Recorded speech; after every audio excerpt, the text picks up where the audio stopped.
Anyway, thanks for the opportunity to make a statement, which I'll be happy to do. And you're right, there's been a few complaints that I muted John when he came on Freethought channel last week, and I'll explain why I did it. Now, I'm not sure whether this is a compliment to John or not, but John has a speaking style that's not conversational. It's more like the dictation of an essay, complete with punctuation. And few people do that. Enoch Powell had this ability, and I used to listen to him thinking, you're absolutely wrong, but dangerously persuasive.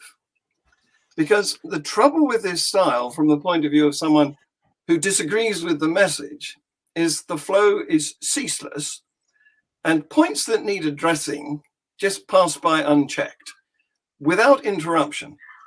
The contentious material just racks up, and only the last point gets challenged because the earlier ones escaped attention on the conveyor belt of drone.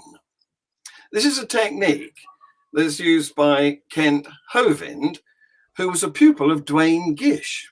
And I'd done a video with Kent myself. And I had to follow it up with one where I stopped the replay to enable myself to get a word in. But to his credit, though, Kent is not very insulting. John seems to want to be as offensive as possible.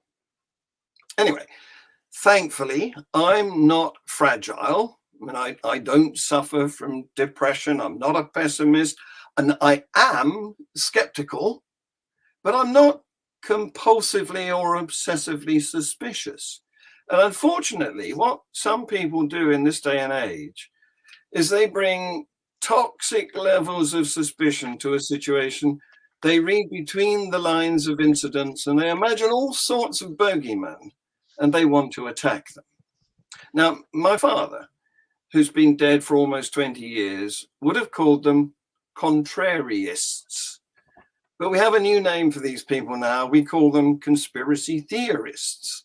And they do things like scouring a document with a determination to find something that they disagree with that substantiates their deeply held conviction, or they assume that a person is in post before he's been elected into post. And those are examples of confirmation bias. The perpetrator wants to prove himself right. And what that does is it tells us more about their personalities than anything else. Unfortunately, such a mentality undermines social cohesion. Now, my first degree was in biological subject areas, and you'll see the relevance of this in a minute. An important and useful strategy in biology is called taxonomy. That's the technical name for classification. And it consists of examining organisms, identifying characteristics, and putting similar creatures into the same category. And there are two schools of thought about how to do this. There's the splitters and the lumpers. Splitters focus on tiny differences and separate organisms into ever smaller groups. They are willful dividers. And in human cultural terms, they are a bit like the religious, forever splintering their faiths into more and more sects, denominations, and cults, each convinced that they are alone know the mind of the one true God. They are dogmatic, assertive, and conflicting. Now, unsurprisingly, I'm not a splitter. I'm a lumper. I want to unite. I want one humanity on a secular planet. And we have a great example of friendly coming together going on right now in Birmingham, which is hosting the Commonwealth Games. 72 teams from many different cultures. Unfortunately, the residents of Ireland have been brought up knowing conflict for the last 100 years. And so you guys might be excused from thinking that it's the normal method of discourse. All I can do is apologize for that. Let's get back to the point. In the case of AAI, 5 years ago, yes, it was 5 years ago, no malicious act was committed. There's no need to hold anyone accountable. Those people were nobly and honorably doing their best to rescue a worthy organization that was on its deathbed. And the point is, they succeeded. So now, 5 years later, AAI is doing great work.